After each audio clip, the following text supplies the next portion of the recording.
தாவீத அபிஷேகம் பண்றதுக்கு போவார். அப்போ 16ஆம் அதிகாரத்துல 1 சாமுவேல் புத்தகம் 16ஆம் அதிகாரத்துல 6வது வசனம் வாசிங்க. அவர்கள் வந்தபோது அவன் எலியாபை பார்த்தவுடனே, கர்த்தரால் அபிஷேகம் பண்ணப்படுபவன் இவன்தானாக்கும் என்றான். கர்த்தர் சாமுவேலை நோக்கி, நீ இவனுடைய முகத்தையும் இவனுடைய சரீர வளர்ச்சியையும் பார்க்க வேண்டாம். நான் இவனை புறக்கணித்தேன். மனுஷன் பார்க்கிறபடி நான் பாரேன். சும்மா பார்த்தா எப்படி இருக்கான் பையன்? ராஜா மாதிரி இருக்கான். பார்த்தா எப்படி இருக்கான்? சும்மா ராஜா மாதிரி இருக்கான் எலியாபு. பார்த்த உடனே சாமுவேல் டிசைட் பண்ணிட்டாரு, ஓ இவன் தான்யா ஆண்டவர் சூஸ் பண்ணது, இவன் தான்யா, சூப்பர்யா அப்படின்ட்டான். ஆனா அடுத்து என்ன நடக்குது பாருங்க. 12வது வசனம் வாசிங்க. ஆள் அனுப்பி அவனை அழைப்பித்தான். அவன் சிவந்த மேனியும் அழகிய கண்களும் நல்ல ரூபமும் உள்ளவனாயிருந்தான். அப்பொழுது கர்த்தர், இவன்தான், நீ எழுந்து இவனை அபிஷேகம் பண்ணு என்றார். அப்படின்னு என்ன அர்த்தம்? அவனை பார்க்குற வரைக்கும் உட்காந்தே இருக்கிறாரு. யார் இவனா? சின்ன பயலா இருக்கானடா, அழகா இருக்கான், எல்லாம் சரி. இவன் மேலேயா இவ்வளவு பெரிய அபிஷேகம்? சவுல் ஆளு சமஸ்த இஸ்ரவேல்ல அவன மாதிரி உயரமானவன் ஒருத்தனும் இல்லை. இவன் சரி எலியாப சொன்னா கூட பரவாயில்ல, ஆளு ஸ்டவுட்டா இருக்கான், ராணுவ வீரன், பார்க்கறதுக்கு கரெக்ட், மினிஸ்ட்ரிக்கு சூப்பரா இருக்கான். சரி இப்ப யாருமே இல்லை. இன்னொரு விஷயம் யோசிச்சு பாருங்க. 7 பேர் மொத்தம் கூட்டம் இருந்தாச்சு, எவனுமே இல்லைன்ட்டார் ஆண்டவர். இவன் கேட்கறான் வேற எவனாவது இருக்கானா? இன்னும் ஒருத்தன் தான் இருக்கான்றான் ஈசாய். அப்ப அண்டர்ஸ்டுட் தானே அது. 8 பேர் 7 பேர் இல்லைன்ட்டாரு. அப்ப கண்டிப்பா யாரு? அந்த ஒருத்தன் தானே கணக்கு. அப்ப நமக்கே தெரியும் இல்ல, அப்ப இவன் தான். ஆண்டவர் என்ன பண்ணிட்டாரு? 7 பேர் ரிஜெக்ட் பண்ணிட்டா 8வது இவன் தானே. ஆனா இவன் வந்தா சாமுவேலுக்கு எப்படி இருக்கு? யோசிச்சுக்கிட்டு இருக்கான், இவன் தானா? கர்த்தர் சொல்றாரு, நீ எழுந்து. உட்காந்தே இருக்கான், எழுந்துடுறா, எஞ்சி போய் அவனை அபிஷேகம் பண்ணு. ஆண்டவரே இவனா? நீ முகத்தை பார்க்கிறாய், நான் இருதயத்தை பார்க்கிறேன். அதுதான் காட் உன்னை அழைச்ச விதம். உன்னை உலகத்தில் இருக்கிற அத்தனை பேரும் டிஸ்கரேஜ் பண்ணுவான், எதுக்கும் உதவாத, லாய்க்கு இல்லாத. எனக்கு அது என்னன்னு நான் யோசிச்சு பார்க்குறேன். நான் யாரையும் குறை சொல்றேன்னு நினச்சிக்காதீங்க. எவ்வளவு படித்தவர்களை எடுத்து கர்த்தர் பயன்படுத்தி இருக்கிறாரோ அவ்வளவு படிக்காதவர்களையும் எடுத்து பயன்படுத்தி இருக்கிறார். எவ்வளவு திறமை உள்ளவர்களை கர்த்தர் பயன்படுத்தி இருக்கிறாரோ அவ்வளவு திறமை இல்லாதவர்களையும் கர்த்தர் பயன்படுத்தி இருக்கிறார். அது கர்த்தருடைய திட்டம்.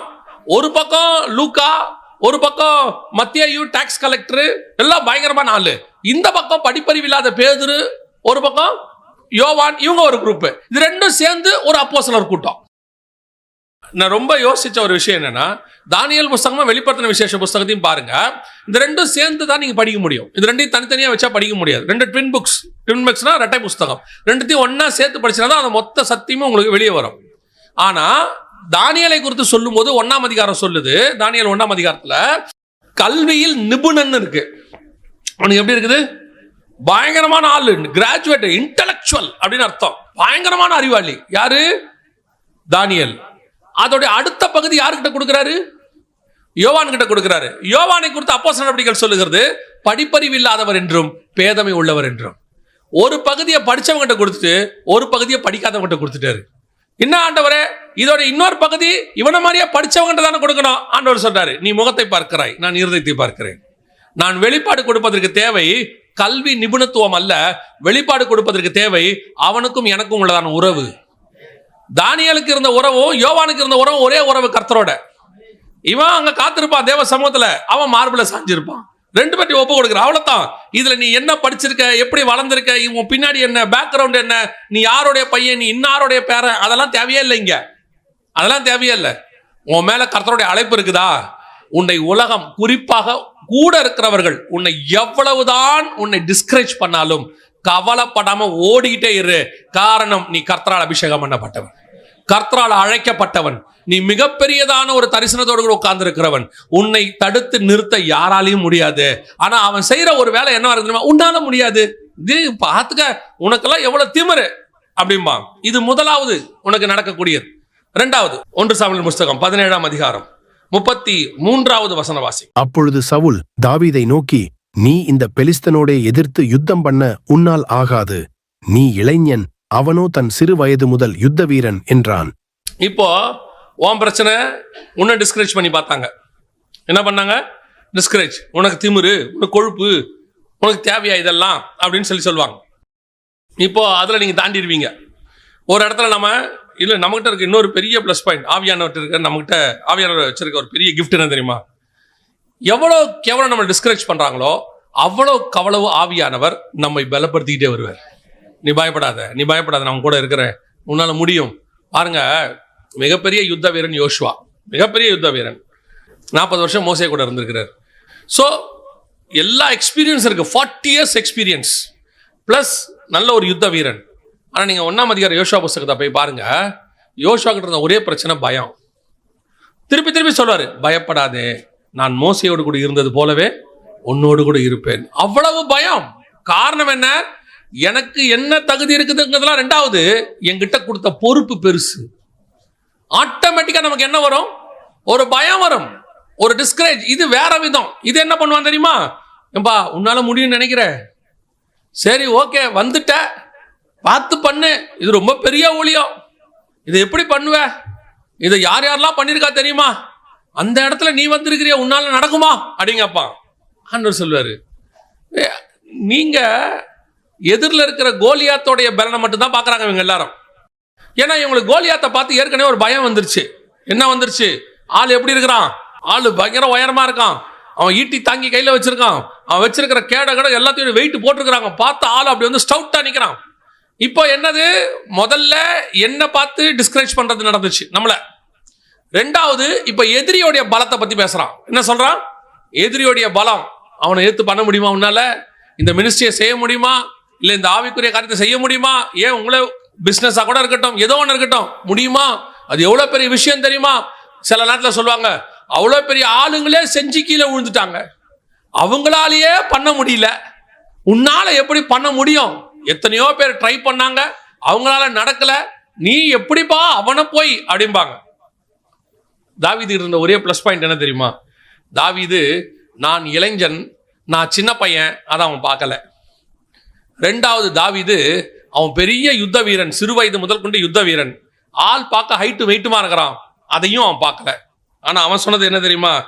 47வது வசனவாசி, கர்த்தர் பட்டயத்தினாலும் ஈட்டியினாலும் ரட்சிக்கிறவர் அல்ல என்று இந்த ஜனக்கூட்டமெல்லாம் அறிந்து கொள்ளும். யுத்தம் கர்த்தருடையது, அவர் உங்களை எங்கள் கையில் ஒப்புக் கொடுப்பார் என்றான். தான் தாவீது. தாவீது இருந்த பிளஸ் பாயிண்ட் என்ன தெரியுமா? அவங்கிட்ட இருந்தான பலகீனத்தை அவன் பார்க்கல, எதிரிகிட்ட இருந்த பலத்தையும் அவன் பார்க்கல. அவனுக்கு இருந்த பலன் என்ன தெரியுமா?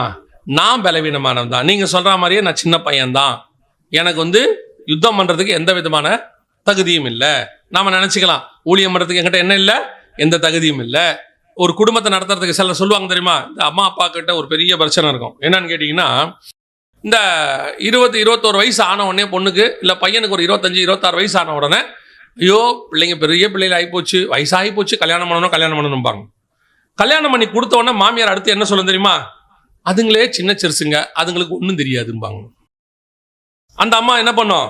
மொத்தத்தையும் டேக் ஓவர் பண்ணும். ஏதாவது அந்த மருமக வந்து முடிவெடுக்க வந்துச்சுன்னா உடனே சொல்லுவாங்க, இவளுக்கு என்ன தெரியும், நாங்க குடும்பம் பெற்று பிள்ளைகளை பத்து பேர பிள்ளைகள் வரைக்கும் பார்த்துக்கிட்டு இருக்கோம், பெரியவங்களுக்கு எங்களுக்கு தெரியாதது உனக்கு தெரிஞ்சிருமா அப்படின்னு ஒரு கேள்வி கேட்பாங்க. ஆனா அவங்களே தான் சொன்னாங்க, பிள்ளைக்கு வயசாகி போச்சு, சீக்கிரம் கல்யாணம் பண்ணணும்னு சொல்லுவாங்க. இது ரொம்ப சின்ன சிறுசுங்க, நம்ம தான் பார்த்துக்கணும், நீங்க பார்த்துக்காதீங்க, விட்டுருங்க. திரும்பி சொல்றேன், நீங்க யாருமே என்ன செய்யாதீங்க, அவங்க 2 பேரை விட்டுருங்க. அது கீழே உழட்டும், எழுந்திரிக்கட்டும். சைக்கிள் ஓட்டணும்னா கீழே விழுந்து முட்டி தேஞ்சாதான் நல்லது. சில ஆட்கள் சைக்கிள் ஓட்ட ஓட மாட்டான், பிடிச்சிக்கிட்டே இருப்பான் பின்னாடி, இப்படி வளைக்காத அப்படி வளைக்காதன்பான். கடைசி வரைக்கும் திரும்பி பார்த்துக்கிட்டே தான் ஓட்டுவான். பார்த்துருக்கீங்களா? அவனுக்கு அந்த ஆள் இல்லைன்னு அவனுக்கு பயம் வந்துடும், பொத்துன்னு கீழே விழுந்துருவான். சில நேரத்தில் சில காரியங்களை என்ன செஞ்சிடணும், விடணும். இப்ப தாவீது கிட்ட அப்படிதான் இருக்கு. போகாத, உன்னால எப்படி முடியும், அதெல்லாம் பார்த்தா அவன் சொல்றான், அது பாரு, எங்கிட்ட நான் சின்ன பையன், எனக்கு மாற்றுக்கிறதே கிடையாது, நான் என்னது ரொம்ப சின்ன பையன், அதனால என்னால் ஜெயிக்க முடியாது, நீங்க சொல்றது உண்மையா இருக்கட்டும். ரெண்டாவது, கோலியாத்து பெரிய ஆளு, அதுவும் இருக்கட்டும், அவன் சிறு வயது முதல் யுத்த வீரன், அதெல்லாம் இல்லைன்னு சொல்லல, அதெல்லாம் ஃபேக்ட், பிராக்டிக்கல், ஆள் அப்படிதான் இருக்கான். ஆனா ஒன்னு சொல்லட்டுமா அப்படிங்கிறான், என்ன, நான் ஏன் குறையும் பார்க்கல, நான் அவன் பலத்தையும் பார்க்கல, ஆனா என்ன ஒருத்தர் அனுப்புறார் தெரியுமா, அவர் என்னிலும் பெரியவராய் இருக்கிறார், அவனிலும் பெரியவராய் இருக்கிறார், என்னில் இருக்கிறவர் உலகத்தில் இருக்கிறவனிலும் பெரியவர். அனுப்புகிறவர் நான் அல்லவா, உன்னை அனுப்புகிறவர் நான் அல்லவா, நீ உன் பலத்தை நம்பி போகாத. சில நேரங்கள்ல எனக்கு நிறைய விஷயங்கள் பைபிள்ல தெரியாது, இன்னும் தெரியாது. அந்த நேரங்கள் எல்லாம் கர்த்தர் தான் உதவி செய்வார். எப்படி இந்த தாட் வருதுன்னு தெரியாது, அது எனக்கும் புதுசாக தான் இருக்கும். நின்று கேட்டிருக்கும் போது வரும். ஒன்று மட்டும் நிச்சயம், நான் அல்ல, என்னை அனுப்புகிறவர் பெரியவர். அதே தேவன் தான் உங்களுக்கும் சொல்லுகிறார், உங்ககிட்ட இருக்கிற குறைய பார்க்கவே பார்க்காத. எனக்கு அது வராது, இது வராது, பேச வராது, எனக்கு எந்த டேலண்ட்டும் இல்லை. இன்னொன்னு இருக்கு, டேலண்ட் இருந்தாலும் பார்க்காத. ஒன்றும் பிரச்சனை இல்லை, நமக்கு இப்படி இதை வச்சு பொழப்பு நடத்திடலாம், ஓடிடலாம், பாடுவேன், நல்லா பாடுவோம், கீபோர்டு வாசிக்க தெரியும், அப்படியே வருஷம் கிருஷம் பண்ணி போயிடலாம். நீ தீந்த தொலைஞ்ச. ஒன்று மட்டும் நல்லா தெரிஞ்சுக்கணும், என் கையில் இருக்கிறது ஒரு கல்லும் கவனம். இதை வச்சுக்கிட்டு தான் நான் ஓட்ட போறேன். இதை வச்சுக்கிட்டு எப்படி தாவீது ஓட்டுவேன்? இதை வச்சுக்கிட்டு ஓட்ட முடியாது. ஆனா இதை வச்சுக்கிட்டு என்னை அனுப்புற ஒருத்தர் இருக்கிறாரு, அவர் ஓட்டுவார். அவருக்கு தெரியும் இதை வச்சுக்கிட்டு என்ன செய்யணும்னு தெரியும். ஏப்பா அவன் கத்தி ஈட்டி கீட்டி இப்படி யோசித்து பாருங்களேன். அவன் அப்படி வரான், கத்தி ஈட்டி கீட்டி எல்லாம் எடுத்துட்டு வரான். தாவீது இப்படி சுத்திக்கிட்டே போறாரு, கயிறு சுத்திட்டு. தூரத்துல இருந்து பாக்குறவன் என்ன சொல்லுவான்? கோலியாத்தை விட்டுருங்க. அவன் கேட்கறான், நாயாடா நான் கேட்கறான், அதை விட்டுருங்க. தூரத்துல இருந்து பாக்குறவன் என்ன சொல்லுவான்? இவ்வளோ பெரிய சேனையும் அமைதியா பொறுமையா நிக்குது, ஆனானப்பட்ட சவுலே போய் மறைஞ்சு உக்காந்துட்டான், ஒளிஞ்சு ஓடிட்டான், பயந்துக்கிட்டு வெளியே வராம இருக்கிறான். சமஸ்த இஸ்ரவேல்லே அவன் தான் உயரம், அவனே பயந்து போய் நிக்கிறான். இது பாரு, ஒரு வாண்டு ஒன்று நடுவில் போய் நிக்குது பாரு. சில நேரத்தில் பார்த்தீங்கன்னு சொன்னா, இந்த பெரிய பெரிய சிங்கம்லாம் இருக்கும்ல, அதுக்கு முன்னாடி போய் இந்த நாய் குலைச்சிட்டு நிற்கும் பார்த்துறீங்களா? அந்த சிங்கத்துக்கு எப்படி இருக்கும் தெரியுமா? செம்ம டென்ஷனாக இருக்கும். ஆனால் ஒரு மனுஷனுக்கு இல்லாத தைரியம் அந்த நாய்க்கு இருக்குதா இல்லையா? இப்போ நம்ம ப்ராக்டிக்கலாக யோசிப்போம், நாய்க்கு என்னங்க தெரியும், சிங்கம் அடிச்சா என்ன ஆகும், அது அடிச்சா என்ன ஆகும்ன்றதுலாம் ரெண்டாவது. அதுக்கு ஒரு தைரியம் இருக்குல்ல, அந்த தைரியம் தான் உனக்கு எனக்கும் வேணும். தன் சுய தைரியத்தில் நாய் போய் இப்படி நிற்குமானால், சர்வ வல்லமை உள்ளவர் என்னோடு கூட இருக்கிறார், அவர் என்னை அனுப்புகிறார், நான் தைரியமா போறேன். என் கையில் இருக்குது கல்லா இருந்தா என்ன, என் கையில் இருக்குது ஒரு கவனா இருந்தா என்ன, எனக்கு ஒரு சின்ன டேலண்டா இருந்தா என்ன, இல்லை எனக்கு எதுவுமே இல்லாட்டியும் தான் என்ன. ஒரு பிரசங்கியா இருந்தார் வெளிநாட்டில், அவருக்கு பிரசங்கம் பண்ண வராது. கர்த்தர் சொல்லிட்டாரு, நீ போய் சுவிசேஷம் சொல்லு, நான் உன்னை எடுத்து பயன்படுத்துவேன். அவர் மனைவி நல்ல பிரசங்கம் பண்ணுவாங்க, ஆனால் இவருக்கு பிரசங்கமே வராது. உங்களுக்கு தெரியுமா, அவர் என்ன பண்ணுவாருன்னா, பிரசங்கத்தை மொத்தத்தையும் எழுதுவார், மொத்த பிரசங்கத்தையும் எழுதுவார், மைக்கில் வச்சு படிப்பார். பிரசங்கம் பண்ண மாட்டார், எழுதுனதை வச்சு படிப்பார். அவர் படிக்க படிக்க ஜனங்க அழுது ஒப்பு கொடுப்பாங்க. எப்படி நடக்கும்னே தெரியாது. சில பிரசங்கியார் ஏற்ற தாழ்வை ஏற்றி இறக்கி சவுண்டை போட்டு முழக்கி 300 அல்லேலூயா சொல்லி 3000 ஸ்தோத்திரம் சொல்லி எல்லாம் பண்ணி நடக்காத ஒரு விஷயம் அந்த மனுஷன் 30 நிமிஷம் தான் பேசுவார். எழுதி வைப்பார், இங்கிலீஷ்ல தான் எழுதுவார், எல்லாம் எழுதி வச்சுதான் படிப்பாரு. படிச்சு முடிச்சு ஜோம் பண்ணுவான் பாரு, கிட்டத்தட்ட 2000 பேர் ஒப்பு கொடுப்பான், 1000 பேர் ஒப்பு கொடுப்பான், அழுது ஒப்பு கொடுப்பான். இப்ப இதுல எங்க இருக்கு சொல்லுங்க? இதுல என்ன இருக்கு? எழுதி கொண்டாந்து படிக்கும் போது பிரசங்கமா, அது ஒரு பேச்சு போட்டி மாதிரி பார்த்து படிக்கிறது. ஆனால் அதற்கு நடுவில் கிரியை செய்கிறவர் ஒருத்தர் இருக்கிறார். அதனால தான் நான் எப்பவும் சொல்வேன், யாருடைய பிரசங்கத்திலையும் எவ்வளவு டீப் இருக்கு, என்ன தாட் இருக்குங்கிறதுல ரெண்டாவது, அதுல ஆவியானவர் இருக்கிறாராங்கிறதா முதல்ல. நீங்க பயங்கர டீப்பா தியானிச்சு கொண்டு வந்து பண்ணி அந்த இடத்துல ஆவியானவர் கூட இல்லைன்னு வச்சுக்கோங்க, அது ஒண்ணுமே இல்லாம போயிடும். நம்ம நினைச்சிட்டு போவோம், இன்னைக்கு செம்ம தாட்டு கொடுத்துருக்காரு ஆண்டவர், ரொம்ப டீப்பா இருக்கு, கொண்டு போய் நின்னா அப்படி ஜனங்க மத்தியில ஒரு பெரிய அலை உண்டாகும்னு. அவன் பாத்தீங்கன்னா அப்படியே உட்காந்து பார்த்துட்டே இருப்பான். ஐயா என்ன பேசுறாருன்னு புரியலையே, ரொம்ப டீப்பா இருக்கு. நாங்க பைபிள் ஸ்டடி எடுப்போம். நான் ஒரு விஷயத்த மட்டும் நல்லா கத்துக்கிட்டேன். என்ன கத்துக்கிட்டேன்னா, நீங்க என்ன தியானிச்சாலும் புரிய வைக்கிறவர் பரிசுத்த ஆவியானவர் தான். அவர் புரிய வச்சா தான் அவனுக்கு புரியும். இல்லைன்னா புரியலன்னு வச்சுக்கோங்க, உங்க பிரசங்கம் வேஸ்ட். நீங்க பிரசங்கம் பண்ணி என்ன பிரயோஜனம்? எதுக்கு பண்ணணும்? வந்தவனுக்கு புரியணும், அவன் மனம் திரும்பணும், மாறணும், அடுத்த கட்டத்துக்கு போகணும். அது அவனுக்கு புரியலன்னா அந்த பிரசங்கத்தோட பிரயோஜனம் என்ன? அப்போ இதுக்கு நடுவில் கிரியை செய்கிறவர் யாருன்னு கேட்டீங்கன்னா, உங்களோட இருக்கிற ஆவியானவர். இதைத்தான் தாவீது புரிஞ்சுக்கிட்டான். நீ நிந்தித்த இஸ்ரவேலின் தேவனாகிய சேனைகளின் கர்த்தருடைய நாமத்தில் நான் வருகிறேன், அதுல நான் வரேன். இல்ல நீ உங்கள்கிட்ட கல் இருக்கு, ஆமா என்கிட்ட கல் தான் இருக்கு. இல்ல இதை வச்சு என்ன பண்ணுவேன்? எனக்கு ஒன்னே ஒண்ணு தெரியும், கல்லை சுத்தி அடிக்க தெரியும், நான் அடிச்சுக்கிறேன். இல்ல நாங்க வில்லுலாம் விடுவோம், நீ விட்டுக்க. நாங்க ஈட்டி எறிவோம், எரிஞ்சுக்க. அப்புறம் என்ன பண்ணுவேன்? நான் கல் அடிப்பேன். முடிவு சக்சஸ் எங்க பக்கம் தான் இருக்கும். அவ்வளவுதான். இப்ப ரெண்டாவது உங்களுக்கு என்ன பிரச்சனை இருக்கும் தெரியுமா? உங்ககிட்ட இருக்கிற நெகட்டிவிட்டியை பேசுவாங்க, எதிரிகிட்ட இருக்க பலத்தை பத்தி பேசுவாங்க, ஆகாதுன்னு சொல்லுவாங்க, நடக்காதுன்னு சொல்லுவாங்க, உன்னால முடியாதும்பாங்க. நீ தைரியமா ஃபேஸ் பண்ணு. ஆண்டவருடைய நாமத்தை கொண்டு நான் உனக்கு சொல்லுகிறேன், கர்த்தர் அழைத்தவனை ஒரு நாளும் கர்த்தர் கைவிட்டதில்லை. பேதுருவை இறங்கி நடக்க சொல்வார், அவன் நடப்பான், தண்ணியில மூழ்குவான், ஆனா தூக்கிடுவாரு. நடக்க வைப்பாரு, முடியல மூழ்கிறவா தூக்கிடுவார். ஆக மொத்தத்துல உன்னை மூழ்கி சாகடிக்க மட்டும் மாட்டவே மாட்டார்.